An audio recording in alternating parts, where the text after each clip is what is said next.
Good morning. Welcome to A Better World with Julann and Fran. I'm Julann. And I'm Fran, and we were supposed to have a guest today, but apparently we're not going to have a guest today. So today we're going to talk about even little things that you can do to make the world a better place.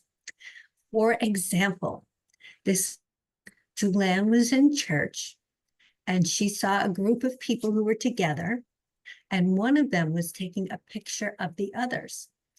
And Julann, what did you do?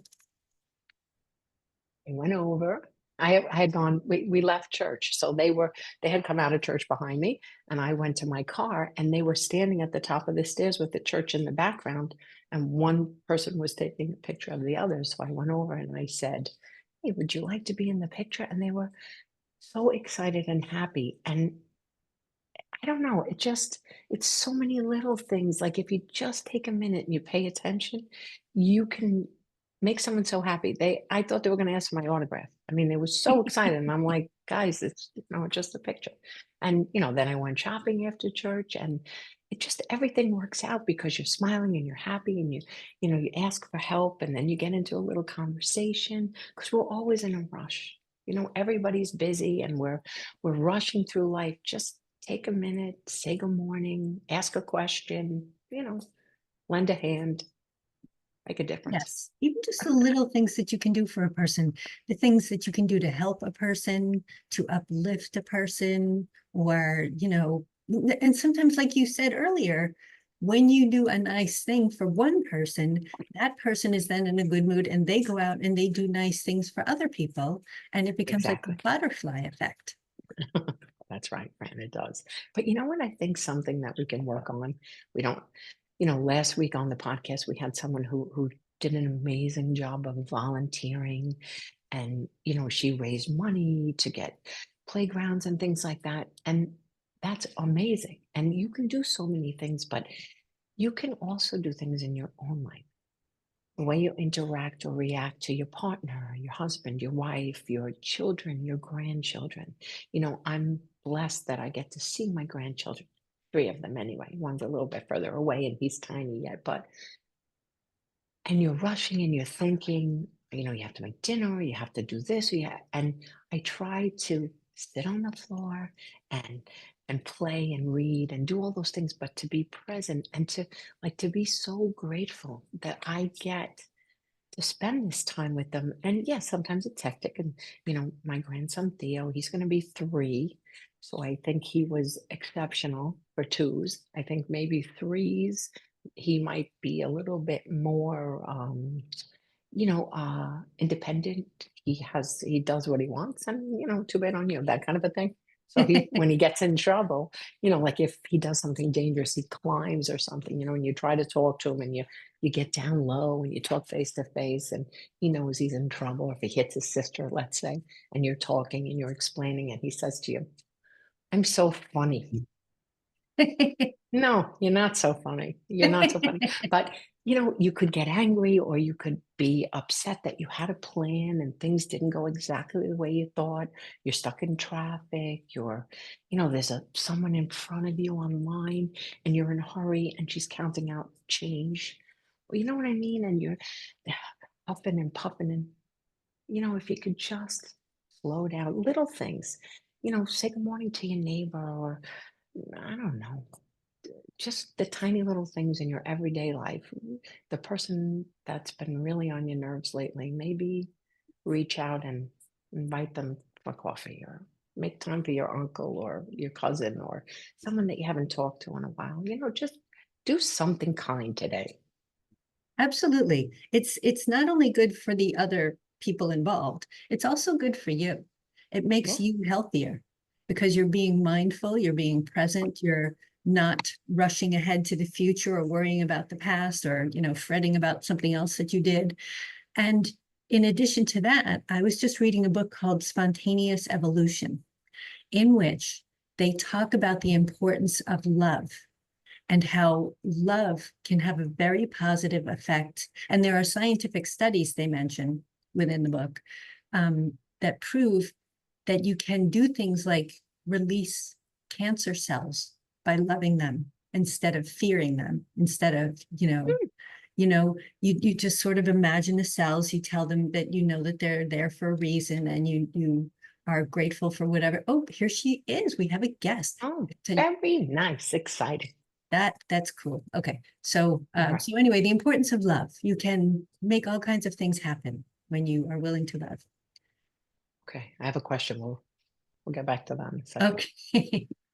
And hopefully she will join us with audio and okay. I'm Good so morning. sorry. Good morning. Don't be silly. Thank you for joining Morning. us. Thank you. How Thank are you you. doing this morning? Oh, We're great. well, How are thank you. you? Good, thanks. We're Hi, already I'm recording. Julann. Yeah. Yeah. So Julann is Julann. I'm Fran, and you're Kacee. And may I Kacee, ask you to yes. say your name? Kacee Picot. Ah, Okay, thank you. Kacee. And what is it that you do? I'm a hypnotist. I call myself an integrative hypnotic coach.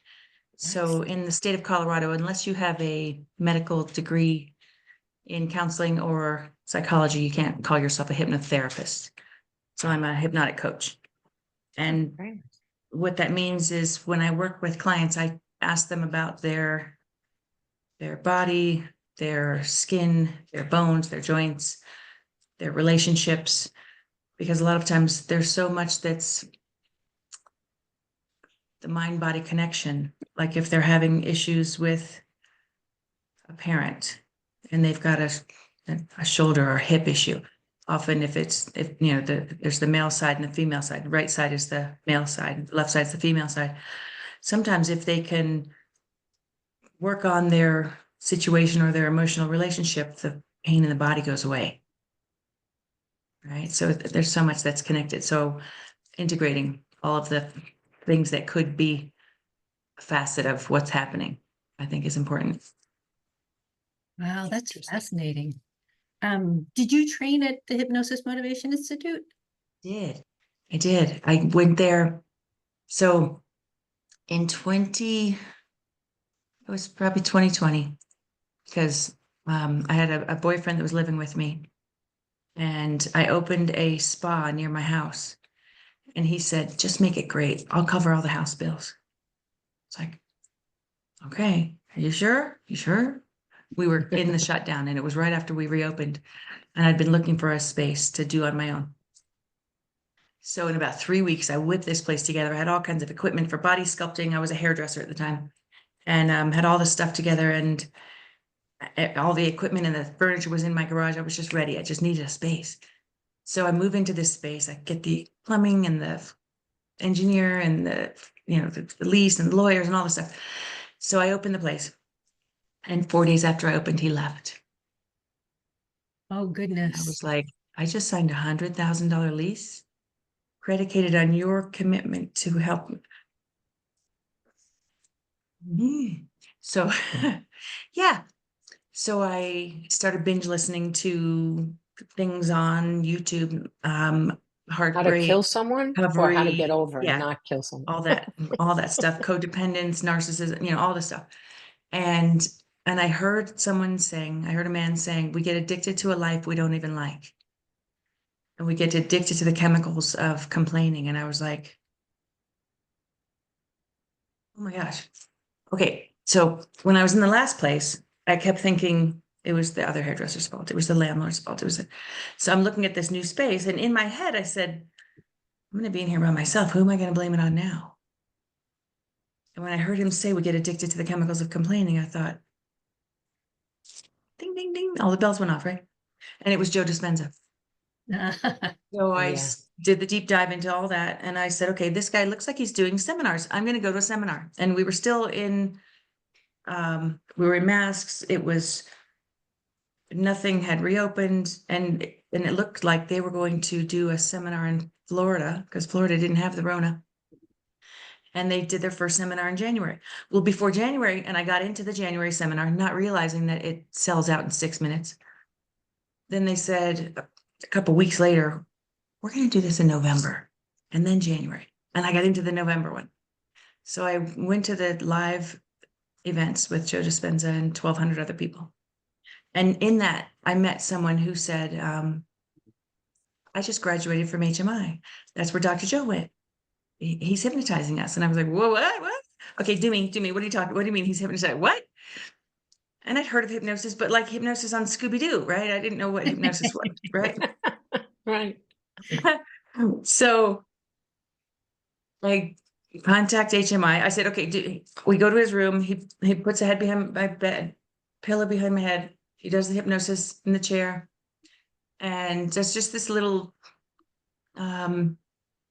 just walk me through a scenario, right? And I was like,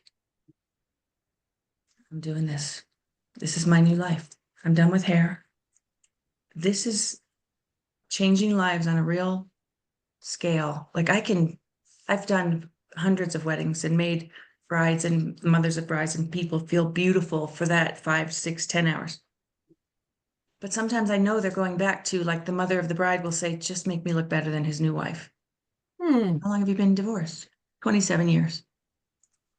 Like, Oh Pumpkin, my if you God. haven't gotten some self-esteem at 60, Right. Mm. the hairs and the makeup isn't going to do it.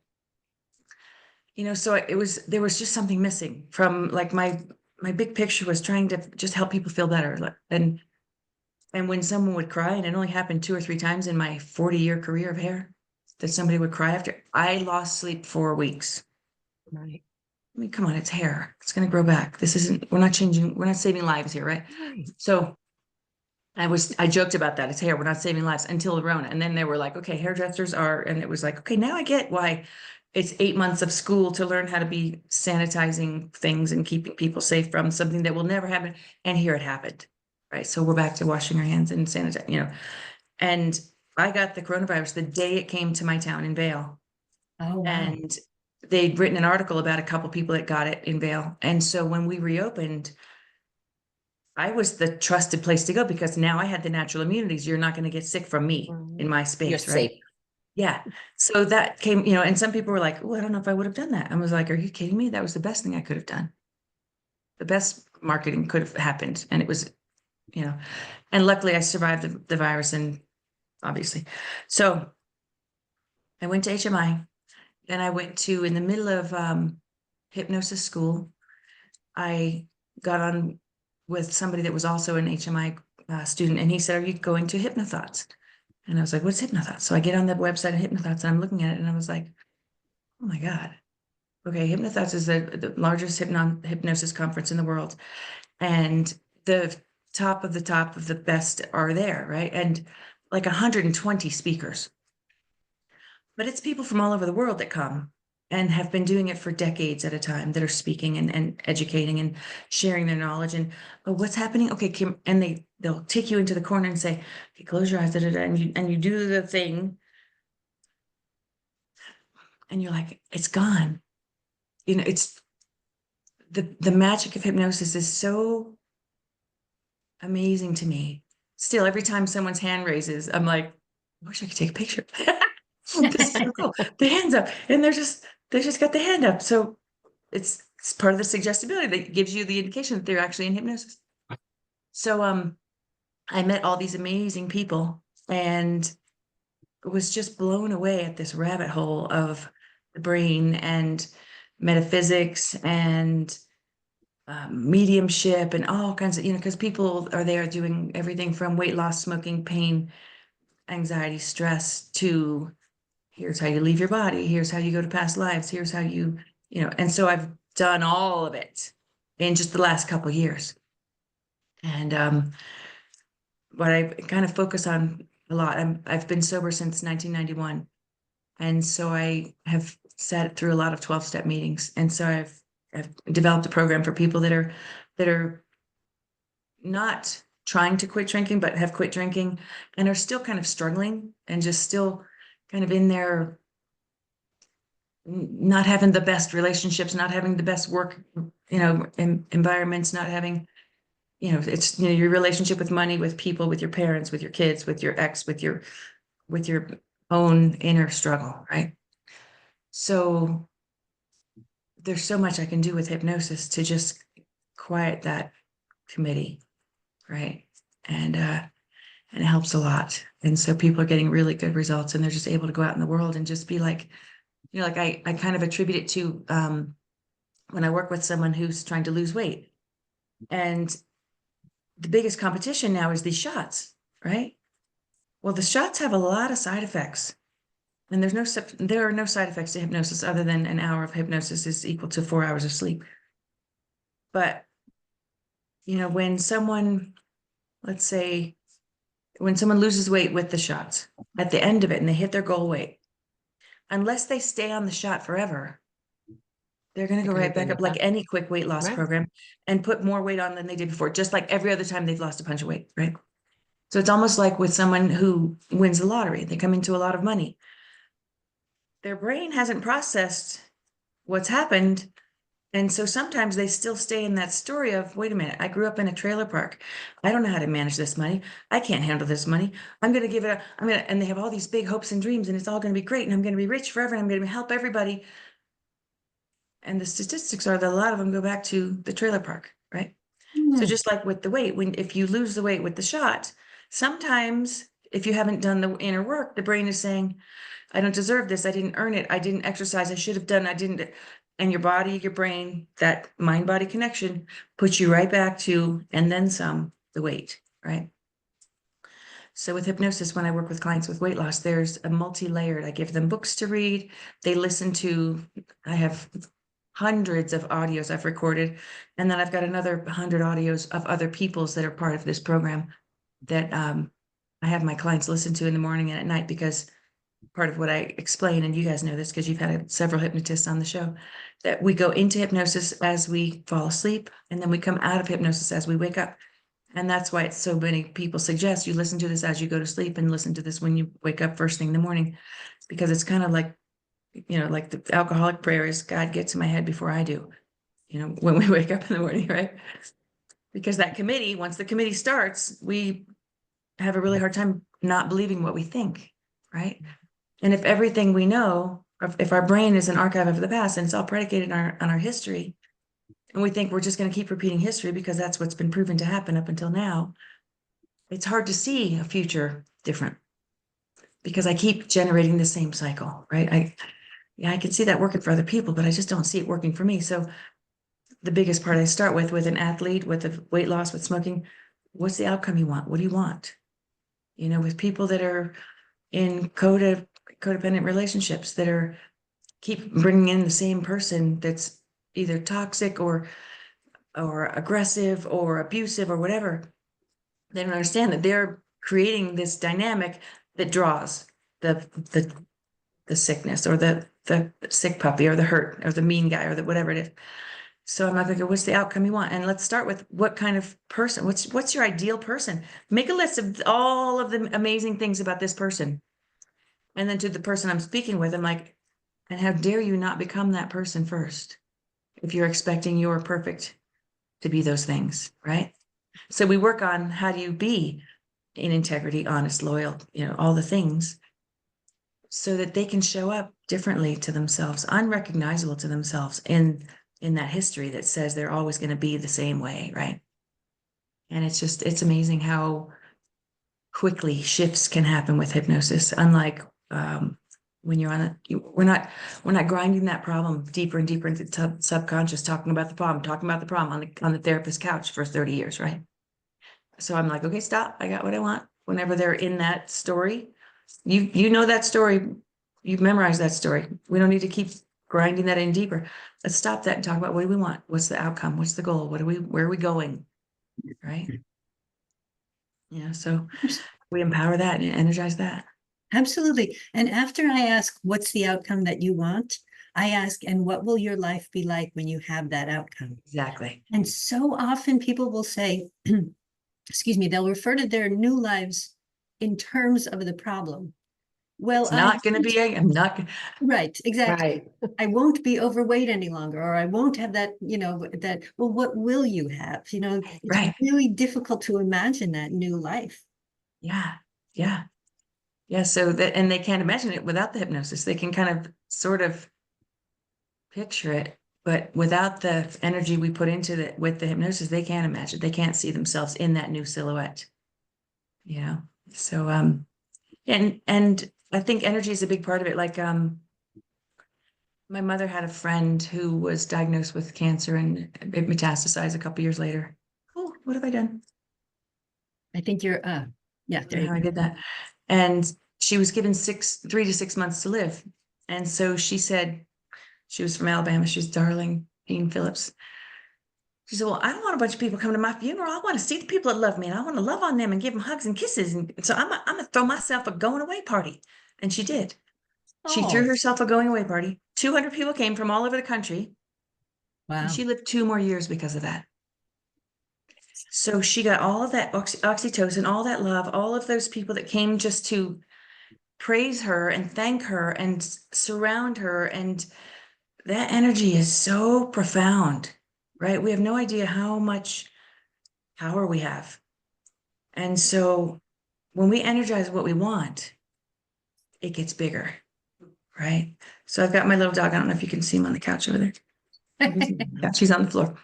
He was diagnosed with hemangiosarcoma in January of 2023 and given 1 to 3 months to live. Oh, And a few days ago, he passed 2 years and 2 months since that oh, diagnosis. Woohoo! That's great. congratulations. And I think that it's because, when I heard about this, I got scared. In the first 30 days, I was like, it's 30 days, he only has 60 days left. It's 60 days, he only has 1 month left. Every 30 days, I would be scared to death.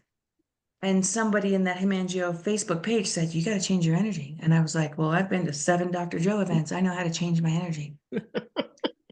Right. So I have to say that because I changed my energy and I'm just affirming his health, that's got to be part of why he's still here with me. I mean, he had chemo and he's on all the supplements, but so are all the other dogs on that page. And he's not the record holder, but he's, a couple months shy of the record holder right now. So energy, we really, really like when people are getting into the politics and getting scared, and even if I agree with it, whatever they're raging about, what are you putting your energy on? Like, even if I think this might be Exactly. true, you have too much energy to focus it on raging about that. Like, Right. energize what you want, the outcome. Quit saying they're doing this and they're doing that, and if it's all fear-based. Let's rage on it, like, Let's and it's see going him to be doing great, and something then good. people are going to Right. be happy, and there's going to be peace in the world, and we're not going to have war, and we're not going to have a famine, and the medical and the pharmaceutical, whatever you want, rampage on that instead of all the fear-based stuff, because it's so powerful. Exhausting. Yeah, it's exhausting. And it changes your Exhausting. attitude, the way you Yeah, live, how you see the world. You're driving in absolutely. traffic, you are standing online. We just talked about this before you came on. And Fran was saying that she was reading a book. Fran, tell her again about the love of the cells and everything. Tell us, I'm reading a Fran. book by Bruce Lipton and I think Steve Behrman, I think is the other guy's name. And it's called Spontaneous Evolution. And they talk about the importance of love. And they even print, in the book is listed scientific studies that prove that by loving cancer cells, you can release them more easily. I mean, most people, when they hear the word cancer, especially if they're told it by their doctor, right away, it's like cancer, cancer, cancer. This alarm bells go off, these alarm bells. And loving it instead of fearing it is the best approach. And I'm even thinking, it's a little difficult to sometimes, like with the political situation in the country at the moment, sometimes it's a little difficult to find places to love. But Right. that I think might be the ultimate solution to it. So it's love that's important. Yeah, and just affirming what we want. Like, I don't say he has the thing, I say he has a diagnosis. Just like when a It's a client comes in and says, my diagnosis. That's anxiety, good. my OCD, I'm like, that thing that used to be a problem, that's no longer there, right? And one of the things I do a lot is a program that I learned from Chris Marie Bowman, and it's quantum journeys hypnosis. So with that, we go into sometimes a temple of healing, and I can, we can see the area and envelop it with love and forgive it and forgive whatever happened that might have brought in this situation with the cells in the spleen, in the liver, in the body, in the prostate, whatever it is, and just release it with love. And we do a lot of Ho'oponopono in that. And there are so many ways to relieve, you name it, right? Absolutely. Yeah. Yeah. You But mentioned fear is not a way to relieve anything. You're welcome. Absolutely. You mentioned Ho'oponopono. Will you tell the audience what that is, please? Well, you know, off the top of my head, it's a Hawaiian prayer that came from one of their goddesses. And it says, I love you. Please forgive me. Thank you. I am sorry. I'm sorry. Yeah, the biggest one, right? And you repeat that a few times while you're in of either trance or just connected. Like I always start with, see a column of light coming down from the heavens through you and around you into the core of the earth. And all inside of that column of light are these just healing, sparkling, loving glitter, basically. And when you're in that space and you can picture yourself, your younger self, if it's you that you're struggling with, or if it's a parent or a child or a coworker, whatever it is, and say this 4 times and mean it. Because the last thing we want to do when we're upset with someone is apologize. And the last thing we want to do with them is forgive them, right? But people don't get that. And this is something that comes from a 12-step thing, is you're not letting them off the hook because you're on the You're hook. You're releasing drinking the yourself. poison, expecting them to die, right? You're the one on the hook. They don't even know that there's a hook. That They you're don't even mad, know, like, right? they haven't lost a second's sleep because it's not a thing in their vortex. It doesn't even exist for them. So the person holding that resentment, holding that fear, holding that anger, holding that sadness, that if only I'll never forget when they said this, eating them up. So Yeah, it weighs you takes it off of down. you. Oh, you know, and I feel like we have in a lifetime, I'm going to make up, we have a million memories, right? In this lifetime, we might have a bad thing that happened when we were in kindergarten, a bad thing that happened when we were in second grade, a bad thing, you know, maybe 17 or 13 bad things. But we've got 997,000 good things. But I'll never forget when she said that. I'll never forget when that kid looked at me like that. And I'll never forget. Really? Really? Really? You know, sometimes when my mom gets into that and I'm like, so you couldn't read Eat, Pray, Love because you thought it would make you sad, or whatever the book club is for book club, that the husband was cheating. I'm like, been divorced for 70 years Wow. and you couldn't read the book because the husband was Yeah, cheating, like your husband yeah, cheated 68 years ago. Okay, yeah. hang My on. mother-in-law wouldn't see Wicked because she doesn't like the way the main character holds a note in the Target commercial. Exactly. I swear to God. I I said, believe "What?" you. And again, it all goes back. I'm not a hypnotherapist. I'm just a regular person. But every day, today I started my day and with meditation and having an intention of having grace today, no matter what goes on. It's amazing how you can change the world if you just take a minute to work on yourself. That's all. Right. You know what I mean? Just that's basic. Yes, there's a million Mhm. things. I go for a walk, I listen to Joe Dispenza, I listen to Yep. Abraham Hicks. Mhm. Every day. And I do the self-talk, but now my self-talk is, how could I have done that better? You know Right. what I mean? If Yeah. something happens, could I have? There's a certain person that is, I can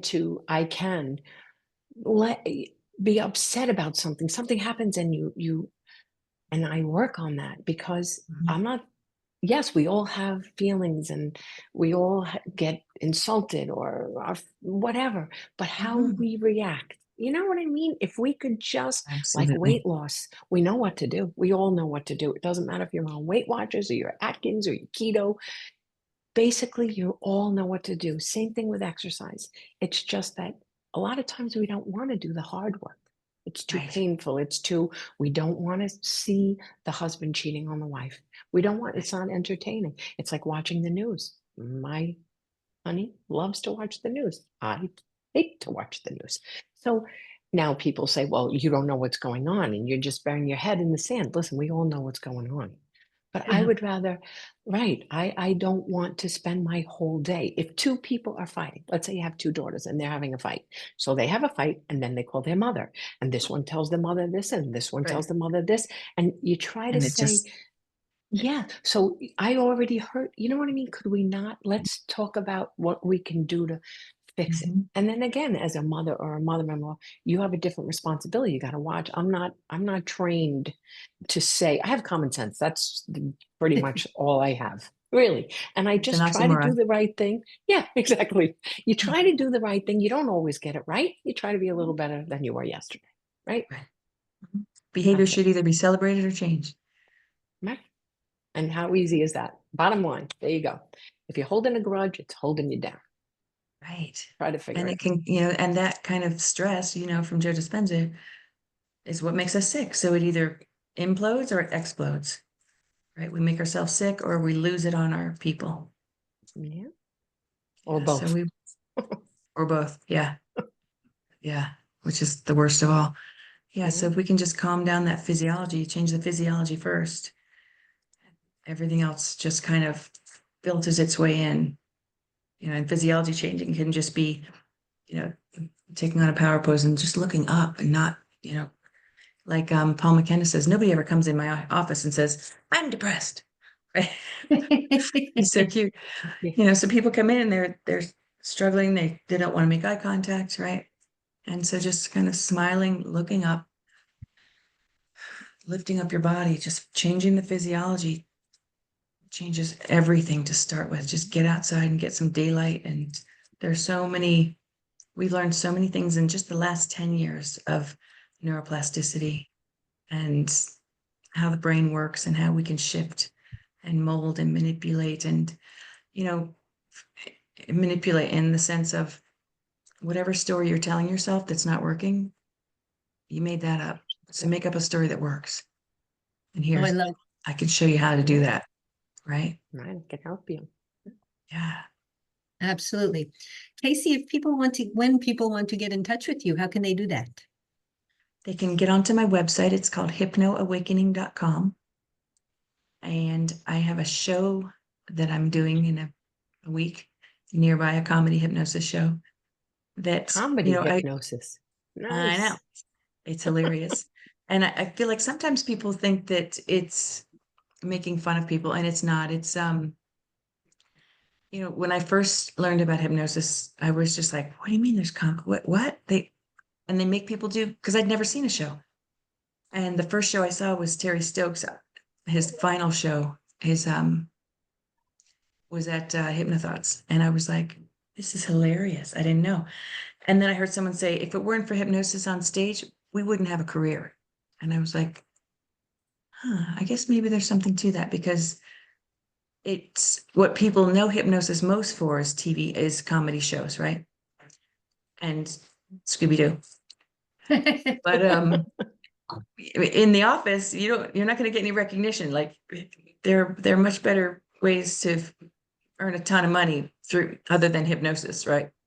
So it's not going to get out there to the masses. No one's going to hear about it. But if you do a show for a couple hundred people, the 10% of the people that are on stage were hypnotized, so they get it, and they're like, if this worked on stage, I wonder what it would do in my real life if I have other issues.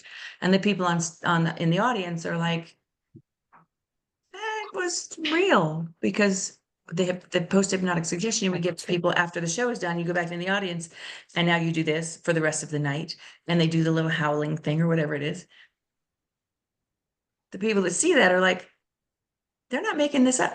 So you can get to a broad audience quickly by doing Right. shows that at least cracks them open and they start to wonder, maybe this is something real. Maybe this is something I could look into.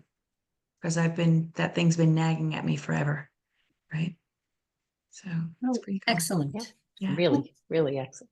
Yes. Thank you so much for joining us today and for sharing your wisdom with For us. having me. Yes. I love what you're It was doing. a pleasure. Yeah. Yeah, This we're is having so fun. great. Yeah. Just people talking. That's all. Mhm, Right? mhm. Yeah. Always enjoyable. Yes. Thank you Yeah. so Oh, much for thank you having so me. It's much. been an honor to join you. Oh, It's thank been a you. pleasure to speak with you. Yes, an honor to speak to you. Okay, so Thank this you. has been another episode of A Better World with Julann and Fran and our guest Kacee Picot. And we are signing off. And I'm going to, let's see here. Okay.